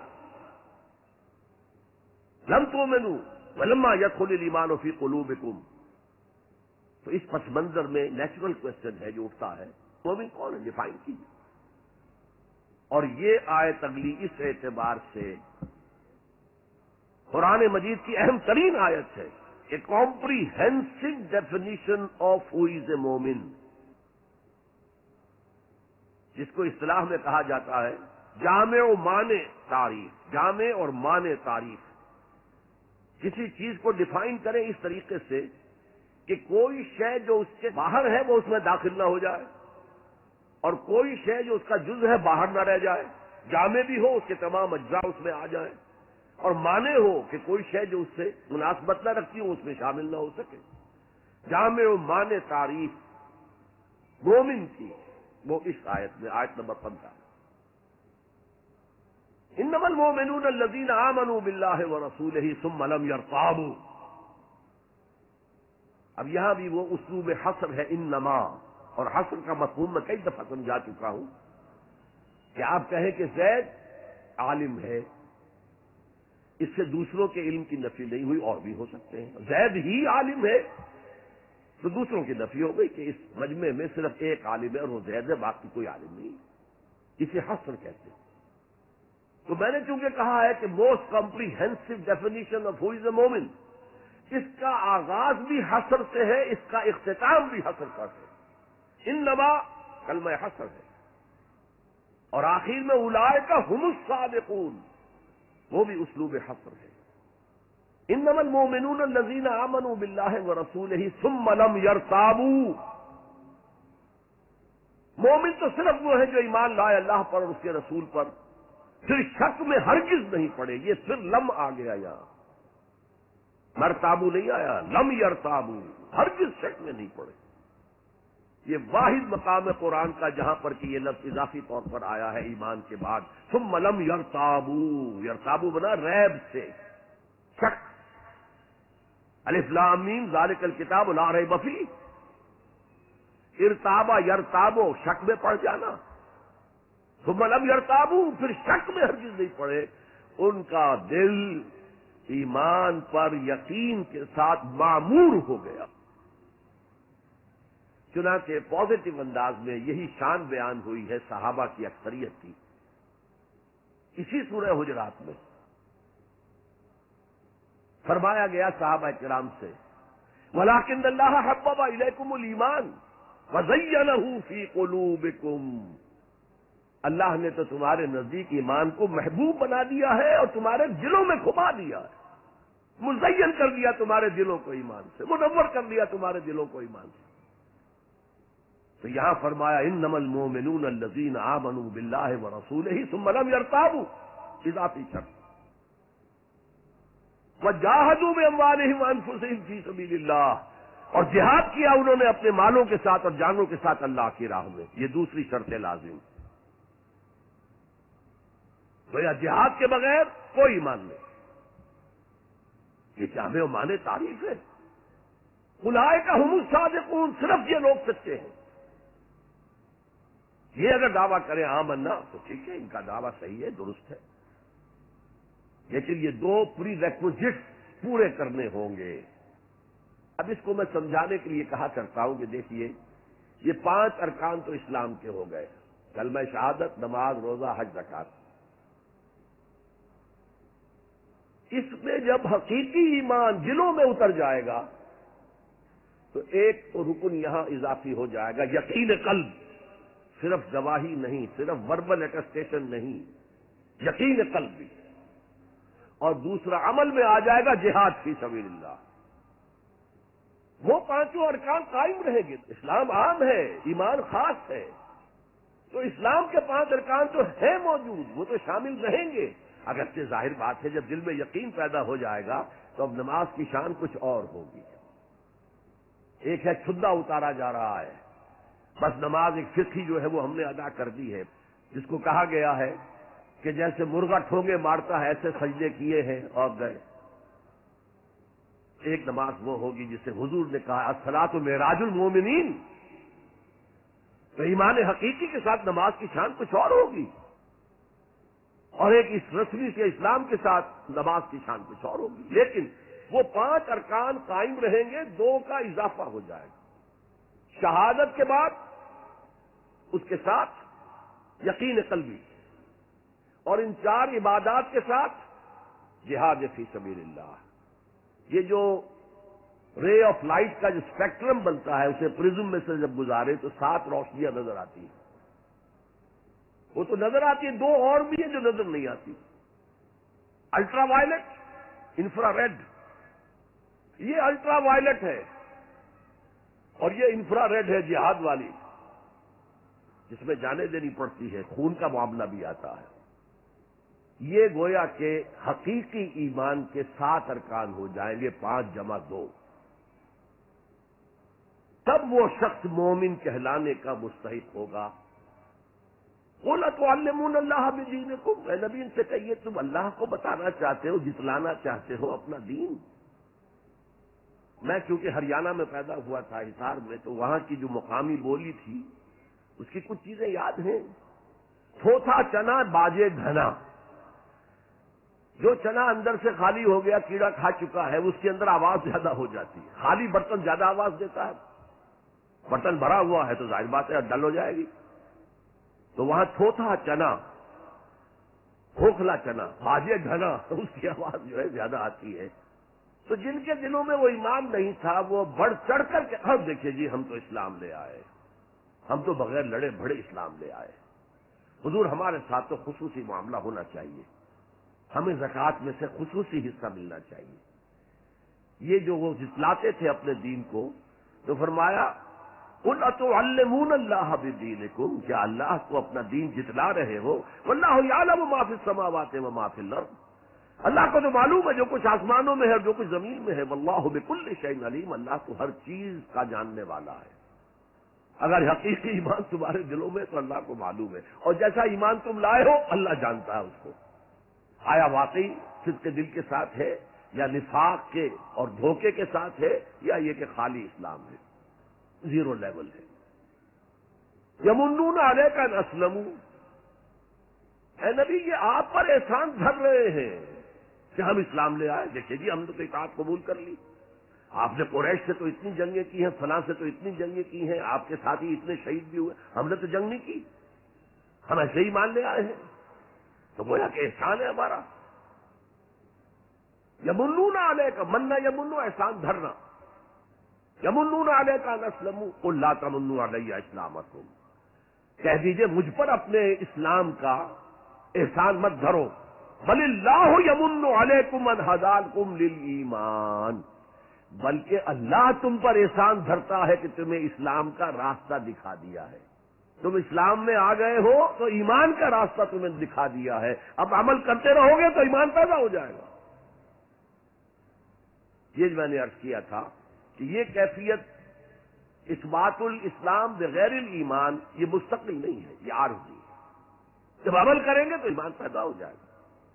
تو بل اللہ یمن علیکم ان ہداکم للایمان ان کنتم صادقین، بلکہ اللہ کا احسان مانو کہ اس نے تمہیں اسلام کے راستے پر لا کر گویا کہ اس سڑک پر ڈال دیا ہے جو ایمان کی طرف لے جا رہی ہے۔ اگر تم اسلام کے بارے میں بھی سچے ہو، یعنی وہ لوگ نکل جائیں گے جو دھوکہ دینے کے لیے ایمان لا رہے تھے، ان اللہ یعلم غیب السماوات والارض،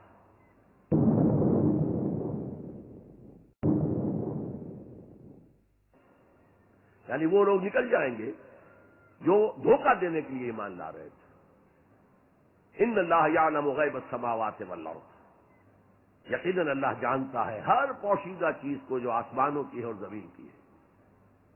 اور یہ غیب کا لفظ ہماری نسبت سے ہے، نوٹ کر لیجئے اسے، اللہ کے لیے کوئی غیب نہیں ہے، سرے سے کوئی غیب، ہر شے اس کے لیے شہود ہے، ہر شے ہر آن اس کی نگاہوں کے سامنے، کوئی شے اس کے لیے غیب نہیں، یہ ریلیٹو ٹرم ہے جو ہمارے لیے غیب۔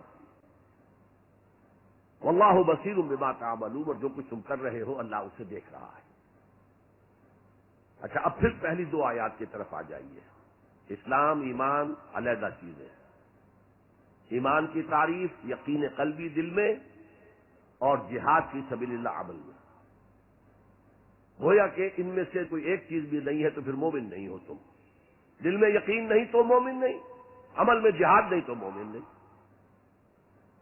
اب اسی کو دوسرے مقام سے جو میں نے آیات پڑھی تھی، سورہ صف کی آیت نمبر 10-11، یا ایھا الذین آمنوا هل ادلکم علی تجارۃ تنجیکم من عذاب علیم، اے اہل ایمان کیا میں تمہاری رہنمائی کروں اس تجارت کی جانب جو تمہیں جہنم کے عذاب سے بچا دے، نجات دے دے۔ سوالیہ انداز، یہ قرآن کا بھی انداز ہے، حضور کا بھی انداز تھا۔ پہلے سوال کیا جائے تاکہ اذہان سوچنے کی طرف آمادہ ہو جائے، تیار ہو جائیں کہ اب آگے کیا بات آ رہی ہے۔ حضور بھی سوال کیا کرتے تھے، اتدرون من المفلس، تم جانتے ہو مفلس کسے کہتے ہیں؟ اکثر و بیشتر صحابہ کا جواب ہوتا تھا اللہ و رسول عالم، اللہ اور اس کا رسول بہتر جانتے ہیں۔ پھر حضور دوبارہ پوچھتے تھے تو اپنی اپنی سمجھ کے مطابق جواب دیتے تھے۔ المفلس عندنا ما لا درہم لہ ولا دینارا، حضور ہم مفلس اسی کو سمجھتے ہیں جس کے پاس نہ درہم ہے نہ دینار ہے۔ فرمایا نہیں، میری امت کا مفلس وہ ہوگا جو قیامت میں حاضر ہوگا تو نمازوں کی بھی بہت بڑی گٹھری لے کر آئے گا، روزے بھی ہوں گے، عمرے بھی ہوں گے، حج بھی ہوں گے، نیکیوں کی بہت بڑی بڑی گانٹھیں ساتھ ہوں گی، لیکن حقوق العباد میں اس نے کوتاہی کی ہوگی۔ قد اکل مال ھذا، اس شخص کا مال ہڑپ کر لیا ہوگا غلط طریقے سے، بہنوں کا حصہ وراثت میں کھا لیا ہوگا، کسی پر تہمت لگائی ہوگی، کسی کی غیبت کی ہوگی، اور وہ سارے دعوے دار جمع ہو جائے، اللہ اس شخص نے میرے ساتھ یہ کیا، اللہ اس شخص نے میرے ساتھ یہ کیا، تو اس کی نیکیاں سب دے دی جائیں گی۔ اچھا بھائی، وہاں کوئی اور کرنسی تو ہے نہیں کہ اتنے ہزار جرمانہ یا اتنا لاکھ جرمانہ۔ اچھا تم اس کی نمازیں لے جاؤ، تم اس کے روزے لے جاؤ، تم اس کے حج اور عمرے لے جاؤ، خالی ہو گیا، اور دعوے دار اب بھی باقی ہیں، تو ان کے گناہ اب ان کے حساب میں پڑنے شروع ہوں گے، اور وہ ان کے گناہوں کے بوجھ تلے دب تک جہنم میں جھونک دیا جائے۔ یہ مفلس ہے، یہ انداز تھا، یہ قرآن کا بھی انداز ہے اور یہی حضور کا انداز تھا۔ یا ایھا الذین آمنوا هل ادلکم علی تجارۃ تنجیکم من عذاب علیم، اے ایمان والو، اے ایمان کے دعوے دارو، یا اے وہ لوگوں جو ایمان قانونی حاصل کر چکے ہو، یا اے وہ مسلمانوں جن کی رسائی ابھی تک حقیقی ایمان تک نہیں ہوئی، یا ایھا الذین آمنوا هل ادلکم علی تجارۃ تنجیکم من عذاب علیم، کیا میں بتاؤں تمہیں وہ تجارت، وہ کاروبار جس کا نفع کیا ہوگا کہ جہنم سے چھٹکارا پا جاؤ۔ اب یہاں ایک منٹ رک کر توقف کر کے نظم کلام کے اعتبار سے ایک نتیجہ سامنے لے آئیے۔ اگر وہ تجارت نہیں کرو گے تو جہنم سے نجات کی امید یہ تمہاری وشفل تھنکنگ ہے، تمہاری آرزویں ہیں، دل کا امانیہم، یہ ان کی خواہشات ہیں جنہوں نے عقیدوں کی شکل اختیار کر لی ہے۔ اللہ کا کلام ہے کہ اس میں کوئی شے جو ہے محض شاعرانہ لفاظی کے لیے یا شاعرانہ مبالغے کے لیے تو نہیں ہے نا۔ رنجیدہ معنی کا طلسم اس کو سمجھیو جو لفظ کے غالب میرے اشعار میں آوے۔ تو قرآن میں جو لفظ آ رہا ہے وہ ہر لفظ اپنی جگہ پر معنی کا خزانہ ہے۔ هل ادلکم علی تجارۃ تنجیکم من عذاب علیم۔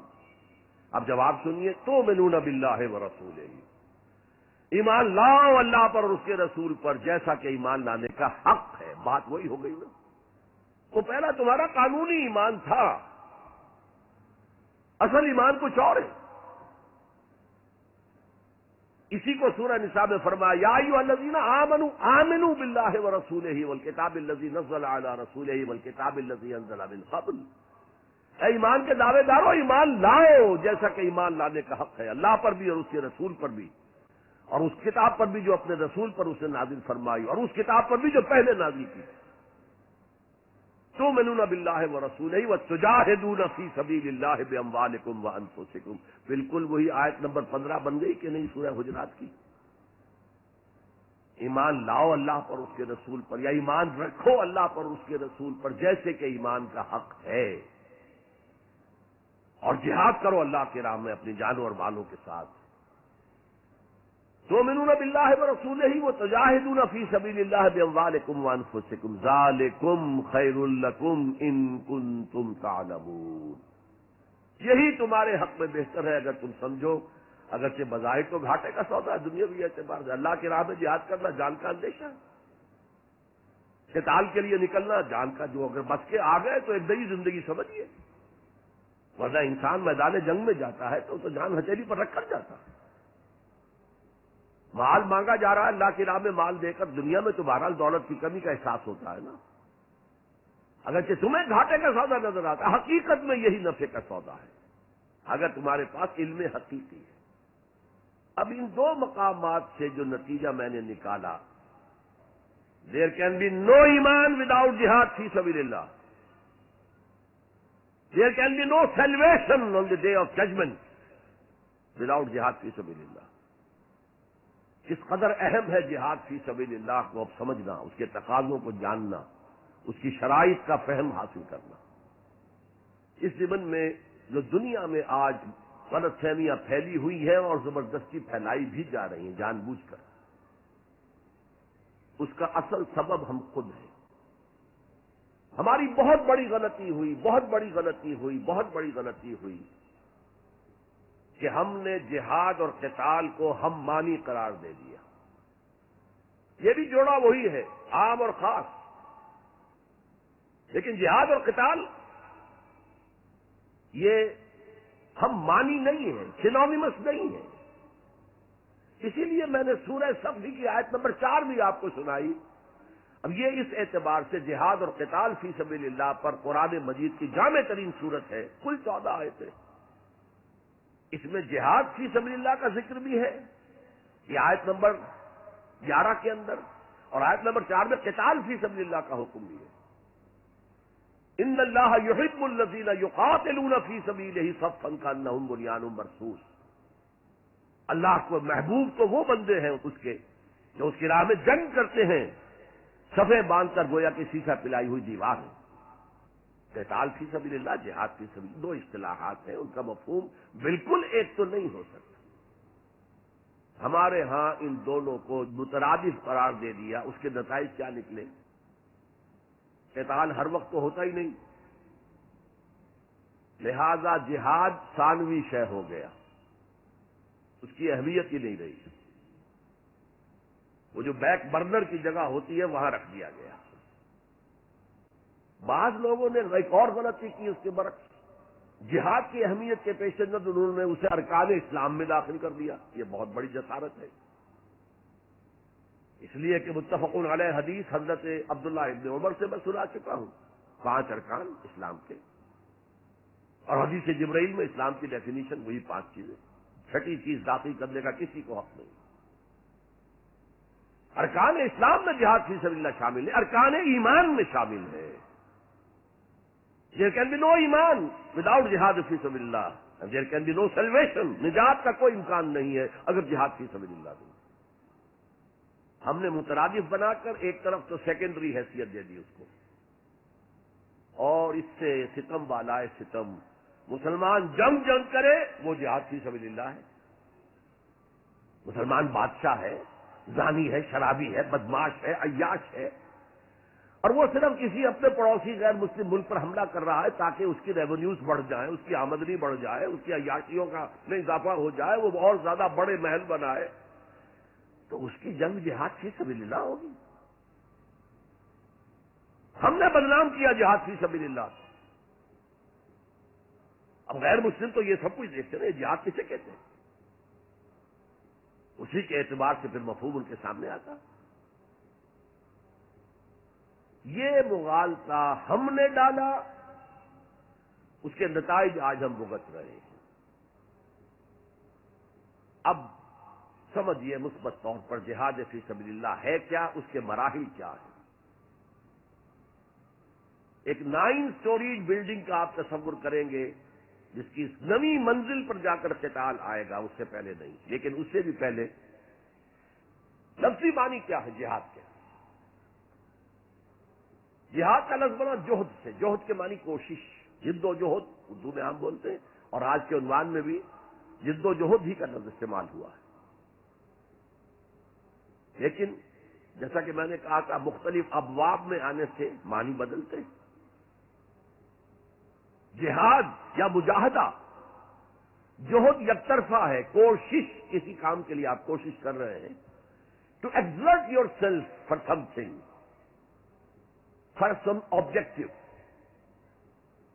لیکن جہاد یا مجاہدہ بنے گا جبکہ 2 افراد ایک دوسرے کے مقابلے میں آ کر کوشش کر رہے ہیں، رسا کشی ہو رہی ہے، لہذا کوشش اور کشاکش، اس میں جو فرق ہے، رسا کشی، ایک ٹیم ادھر ہے ایک ادھر ہے، وہ رسے کو ادھر کھینچ رہی ہے وہ ادھر کھینچ رہی ہے، تو یہ 2 طرفہ عمل ہے، جہاد یا مجاہدہ۔ اسی طریقے سے قتل اور مقاتلہ یا قتال، اسی طریقے سے قتل اور مقاتلہ یا قتال، کوئی شخص جا رہا تھا آپ نے شوٹ کر دیا، یہ قتل ہے، یک طرفہ عمل ہے۔ 2 فوجیں آمنے سامنے ہیں، یہ ان کو قتل کرنا چاہتے ہیں، وہ ان کو قتل کرنا چاہتے ہیں، یہ قتال ہے، یہ جنگ ہے یا مقاتلہ ہے، دونوں مصدر ہیں یہ، جوہد، کوشش۔ اچھا انگریزی میں آپ کیا کہیں گے؟ To strive for something, کسی چیز کے لیے کوشش کرنا، اور جہاد کیا ہوگا؟ To struggle against something, وہ اگینسٹ ہوگا، اسٹرگل، محنت۔ اس فرق کو ذہن میں رکھیے، جوہد کوشش، ٹو اسٹرائیو کوشش کرنا، جہاد کشاکش، کھینچ تان، جہاں جوہد کے مقابلے میں آ جائے، وہ اس کو ناکام کرنے کی کوشش کرے، یہ اس کو ناکام کرنے کی کوشش کرے۔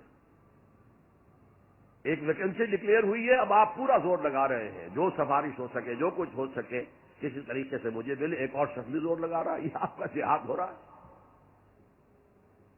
اور قتل یک طرفہ عمل ہے، قتال جنگ ہے دو طرفہ۔ اب دیکھیے یہ جو جہاد ہے یہ اس کائنات کی سب سے بڑی حقیقت ہے۔ Every living organism on this planet is continuously in جہاد۔ آپ خود کہتے ہیں اسٹرگل فار ایگزسٹنس، مقابلہ نہیں ہوتا اس میں۔ کاروبار میں مقابلہ ہو رہا ہے، ملازمتوں میں مقابلہ ہو رہا ہے، مقابلوں کے امتحان ہو رہے ہیں، حیوانات جرثوم میں چھوٹے چھوٹے سے اسٹرگل فار ایگزسٹنس۔ اسے جہاد زندگانی کہیں گے آپ، جہاد زندگی۔ Every living creature, every living organism is engage in continuous جہاد، اسٹرگل فار ایگزسٹنس۔ اس کو جہاد زندگانی کا نام دیا اقبال نے۔ یقین محکم عمل پہم محبت فاتح عالم، جہاد زندگانی میں ہے یہ مردوں کی شمشیریں۔ اچھا مسلمان بھی جب یہ کام کرتا ہے، جہد للبقاء، اسٹرگل فار ایگزسٹنس، اگر وہ شریعت کے احکام کے مطابق کر رہا ہے تو یہ عبادت ہے۔ اگر حرام ذریعے استعمال کر رہا ہے، غلط ذریعے استعمال کر رہا ہے، دھوکہ دے رہا ہے، جھوٹی قسمیں کھا رہا ہے، تو یہ حرام کے درجے میں چلا گیا۔ اور اگر آپ اپنی اس جہد بقا کو، جہاد وجود کو، جہاد زندگانی کو اسلام کے اصولوں کے مطابق کر رہے ہیں، یہ عبادت ہے۔ حضور نے فرمایا الکاسب و حبیب اللہ، جو شخص محنت کر کے کماتا ہے وہ اللہ کا ساتھی، اللہ کا دوست ہے، حبیب اللہ۔ اور سب سے بہترین کھانا بتایا وہ ہے رزق جو اپنے ہاتھ کی کمائی سے ہو، محنت مشقت۔ بہرحال یہ جہاد کا آغاز ہے، میں نے کہا تھا یہ یونیورسل فینومینن ہے، یونیورسل، اس کائنات کی سب سے بڑی حقیقت یہی ہے۔ اس سے اوپر اٹھیے، انسانی سطح پر سب سے بڑا جہاد اپنے حقوق کا حصول، the freedom struggle, the struggle for self determination. کوئی قوم آ کر آپ پر حاکم ہو گئی، اس سے نجات حاصل کرنا، یہ جہاد فی سبیل الحریت۔ فی سبیل کسے کہتے ہیں؟ For the cause of, in the cause of. جہاد فی سبیل الحریت جائز ہے، سب کریں گے، سب کی آزادی حق ہے، کسی کو غلام بنا کر رکھنے کا کسی کو اختیار نہیں ہے۔ تو struggle for freedom it's a universal phenomenon. اور مسلمان بھی اگر کرے گا اور اللہ کی حدود کے اندر رہ کر کرے گا تو وہ بھی اللہ کے ہاں وہ اجر و ثواب کا مستحق ہوگا، بلکہ اگر جان دے دے گا شہید شمار ہوگا۔ اس لیے کہ حضور کی ایک حدیث ہے، من قتل دون مالہ فہو شہید، جو شخص اپنے مال کی حفاظت میں مارا گیا وہ بھی شہید ہے۔ اب آپ کہیں جا رہے تھے، آپ کے پاس کچھ مال ہے، جیب میں کچھ ہے، کوئی ڈاکو آ گئے آپ کو گھیر لی۔ اب آپ کے پاس دو راستے، ایک تو آپ کہے لو بھائی جو کچھ ہے یہ حاضر ہے، لے لو، میری جان بخشی کرو، اور ایک یہ کہ آپ ڈٹ جائیں۔ اس ڈٹ جانے میں اگر جان چلی گئی تو آپ شہید ہیں۔ من قتل دون مال ہی، تو مال سے تو 1000 گنا بڑی شے ہے حریت، فی سبیل الحریہ۔ لیکن ہم نے کیا غلطی کی، فریڈم اسٹرگل کو بھی جہاد فی سبیل اللہ کہہ دیا، بہت بڑی غلطی، جس کا سب سے بڑا مثر میں آپ کو بتاتا ہوں۔ یہ mid 50s کی بات ہے، میں اپنے MBA سے فارغ ہو کر منٹگومری میں، جو اب سائیوال کہلاتا ہے، جا کر آباد ہو گیا تھا والدین کے پاس۔ الجزائر میں اس وقت فریڈم اسٹرگل چل رہی تھی فرانس کے خلاف، تو اس کے لیے کچھ فنڈ حاصل کرنے کے لیے ایک وفد آیا پاکستان کے دورے پر۔ ایک تو کرنل صاحب تھے، کرنل عودہ، وہ تو داڑھی مونچھ صاحب تھے جیسے ہوتے ہیں عام طور پر فوجی۔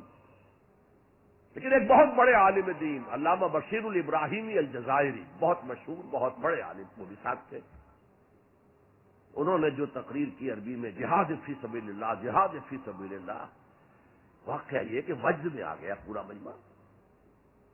وہ لوگ تو وجد میں نہیں آ سکے ہوں گے جنہوں نے ترجمہ، جنہوں نے سنا ہے، لیکن میں عربی سے واقف تھا، میں واقع تک وجد میں آ گیا۔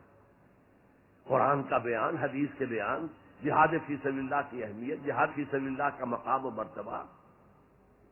اچھا، جو بھی ہو سکا پیسے ہم نے جمع کیے، کمیٹی بنائی، تھیلی پیش کی۔ ناؤ پریپیئر فار دی شاک۔ جب یہ جہاد کامیاب ہوا تو ایک سوشلسٹ ریاست قائم ہو گئی۔ How come? اگر یہ جہاد فی سبیل اللہ تھا تو اسلامی ریاست قائم ہونی چاہیے تھی۔ اگر درخت آم کا تھا تو اس میں نمونی کیسے لگ گئی؟ معلوم ہوا کہ ہم نے غلطی کی تھی، ہم نے اسے جہاد حریت کی بجائے جہاد فی سبیل اللہ کہہ دیا۔ بھائی جہاد حریت جائز ہے اور اس کے لیے جان دینا بھی شہادت ہے، لیکن آپ نے اس کو جہاد فی سبیل اللہ کیسے کہہ دیا؟ چنانچہ یہ نوٹ کر لیجئے کہ میں نے جب افغانستان میں روسی فوجیں داخل ہو گئیں تو جو وہاں پر ایک اسٹرگل شروع ہوئی ہے، ریزسٹنس شروع ہوئی ہے، میں نے اسے کبھی جہاد فی سبیل اللہ نہیں مانا۔ جہاد فی سبیل اللہ کا نعرہ لگوا کر امریکہ نے فائدہ اٹھایا، مرے افغان، اور کام بن گیا اس کا آرک رائول جو ہے وہ ختم ہو گیا، اور نتیجہ پوری دنیا بھگت رہی ہے کہ بائی پولر کی بجائے یونی پولر دنیا ہو گئی۔ اور وہ جو ایک پول ہے جتنا طاقت کے نشے میں اس وقت چور چور ہے، وہ آپ کو معلوم ہے، مجھے تفصیل میں جانے کی ضرورت نہیں۔ میں نے کہا تھا جہاد حریت ہے، جائز ہے، to defend your country against an invader, لیکن اسے جہاد فی سبیل اللہ نہ کہیں۔ اچھا، اس سے آگے آئیے، اب ہیومن لیول پر اس سے اوپر کا ایک کی سطح ہے، نظریے اور نظام کے لیے جہاد۔ ایک نظریہ تھا مارکسزم،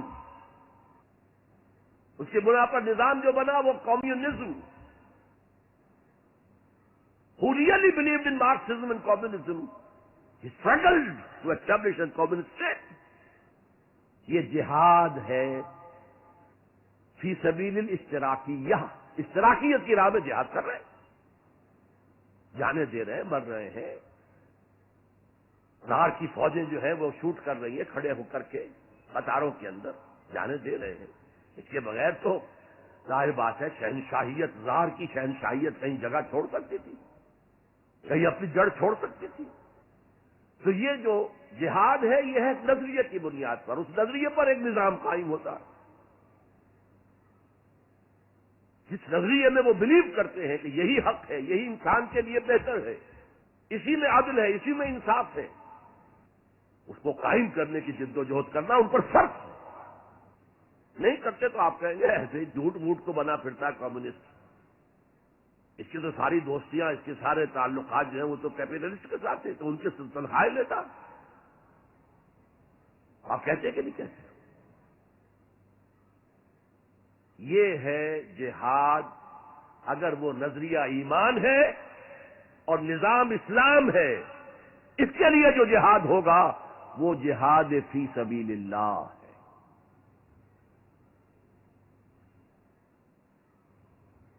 کسی اور مقصد کے لیے جہاد کو آپ جہاد فی سبیل اللہ نہیں کہہ سکتے۔ آپ ڈیموکریسی کے قیام کے لیے کسی بادشاہت کو ختم کر کے ڈیموکریسی کا نظام قائم کرنا چاہتے ہیں، جہاد ہے، جہاد فی سبیل الڈیموکراسیہ، جہاد for the cause of democracy, جہاد فار دی کاز آف اشتراکیت۔ اسی معنی میں قرآن مشرکین مکہ کو بھی مجاہد قرار دیتا تھا، وہ تھے مجاہدین فی سبیل الشرک، جانے نہیں دے رہے تھے، کیا قربانیاں نہیں دے رہے تھے، وہ اپنے عقیدے کے لیے، اپنے نظریے کے لیے، اپنے نظام کے لیے جانے دے رہے تھے۔ تو یہ ہے جہاد نظریے اور نظام کے لیے۔ پھر میں تیسری مرتبہ دوہرا رہا ہوں، اگر وہ نظریہ ایمان ہے اور نظام اسلام کا ہے، قائم کرنا پیش نظر ہے تو وہ ہے جہاد فی سبیل اللہ۔ اب اس کے 3 لیولز ہیں اور ہر لیول پر 3 سب لیولز ہیں۔ سب سے پہلا جہاد فی سبیل اللہ کا مرحلہ ہے کہ ایمان دل میں آ گیا تو ایک کشاکش اندر شروع ہو جائے گی۔ میں اگر فرائڈ کی اصطلاح استعمال کروں تو ایگو اور ایڈ یا لبیڈو میں تصادم ہوگا۔ آپ کے نفس کی خواہش کچھ اور ہے، ایمان کہتا ہے غلط، کشاکش ہوگی کہ نہیں؟ یہ اندرونی جہاد ہے اپنے نفس کے خلاف۔ جیسے فرعون نے کہا تھا الیس لی ملک مصر وہذہ الانہار تجری من تحتی، کیا میں بادشاہ نہیں ہوں مصر کا؟ مصر کی حکومت میری نہیں ہے؟ اور کیا یہ ساری نہریں جو ہے میرے نظام کے تحت نہیں چل رہی؟ اسی طرح برا نہ مانیے، ہمارا نفس کہتا ہے یہ جسم میرا ہے، میری ملکیت ہے، مائی ڈومین، میری خواہش پوری کرنی ہوگی۔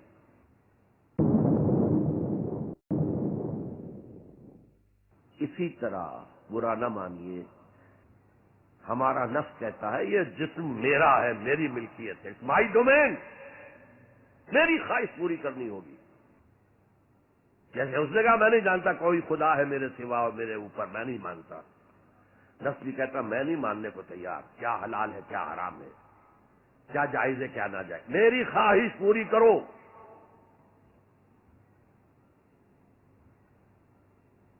اس کے خلاف جہاد،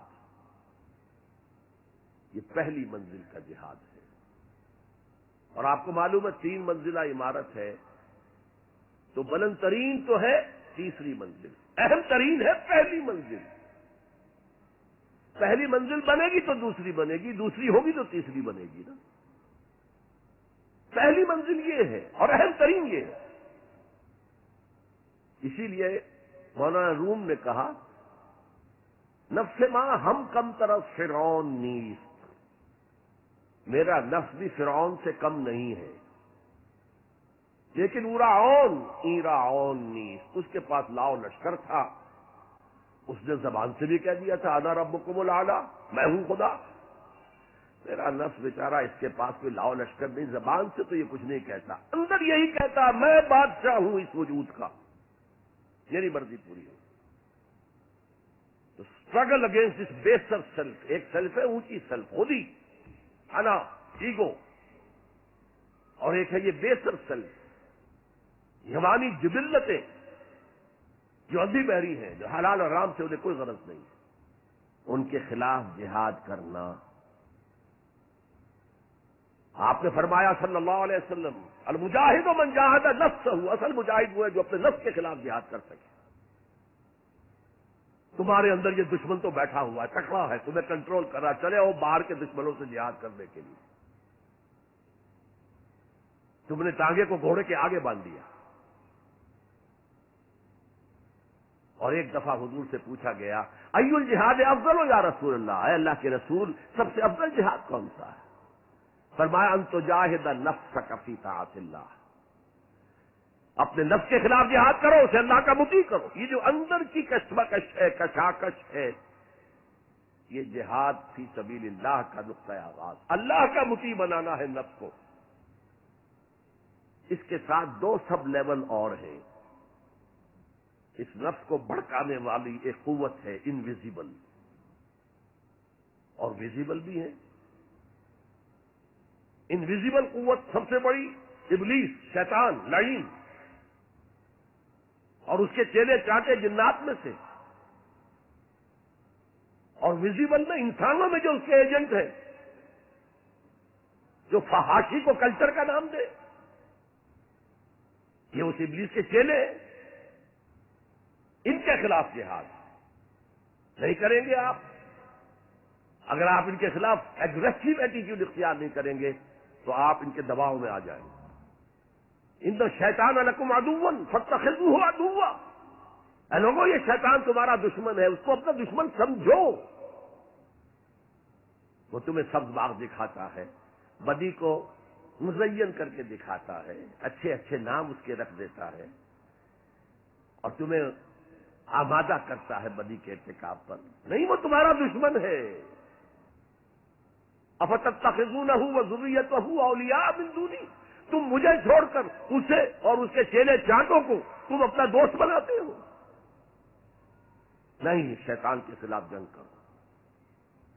اور تیسرا اس پر سب لیول کیا ہے؟ معاشرہ اگر بگڑا ہوا ہے، اس کا عمومی رجحان برائی کی طرف ہے، تو سوشل پریشر آپ کو ادھر دھکیلتے ہیں. جیسے کہ اگر کوئی موب جا رہا ہے تو اس کے ساتھ چلنا تو بہت آسان ہے، وہ خود ہی آپ کو دھکیلتا ہوا لے جائے گا. اس کے خلاف چلنا بہت مشکل کام. ہو سکتا ہے آپ بڑی زور لگا کے 4 قدم آگے بڑھیں، پھر کو ریلا آئے 10 قدم پیچھے لے جائے. تب 2 ہی راستے ہیں، زمانہ باتوں نے سازت تو بعد زمانہ بے ساز. یا تو پیسو معاملہ ہے، زمانہ تمہارے ساتھ سازگاری نہیں کرتا، چھوڑو تم زمانے کے ساتھ سازگاری اختیار کر لو، چلو تم ادھر کو ہوا ہو جدھر کی. ایک یہ ہے کہ نہیں، زمانہ باتوں نے سازت تو بعد زمانہ فتح. زمانہ اگر تمہارے ساتھ سازگاری نہیں کر رہا تو زمانے سے جنگ کرو، لڑو، رجسٹ کرو. تو 3 جہاد ہو گئے فرسٹ لیول کے. 3 سب لیول: نفس امارہ، لبیڈو، نفس حیوانی کے خلاف جہاد، اس کو بھڑکانے والے، وسوسہ اندازی کرنے والے، اس میں پھوکے مارنے والے، شیطان اور اس کی ذریت مانوی اور ذریت نسلی، جنات اور انسانوں میں جو اس کے ایجنٹ ہیں، ان کے خلاف جہاد. معاشرے کے خلاف اسٹرگل. اب یہ 3 جہاد آپ نے کر لیے، اللہ توفیق دے ہم میں سے ہر ایک کو. تو اب یہ جہاد آپ کے جسم سے باہر نکلے گا، خارج میں آئے گا. دوسری منزل ہے نظریاتی تصادم. اگر آپ نے ایمان کا نظریہ اختیار کیا ہے تو الحاد کا نظریہ رکھنے والے بھی موجود ہیں. آپ نے توحید کے نظریے کو اختیار کیا ہے تو مشرکانہ عقائد رکھنے والے بھی موجود ہیں. They are bound to resist. اس کے خلاف جہاد کرنا ہوگا، محنت کرنی ہوگی، اپنی بات کو دلائل سے ثابت کرنا ہوگا، اپنی بات کو اچھے انداز میں، حسن اسلوب سے لوگوں کے دلوں تک پہنچانا ہوگا.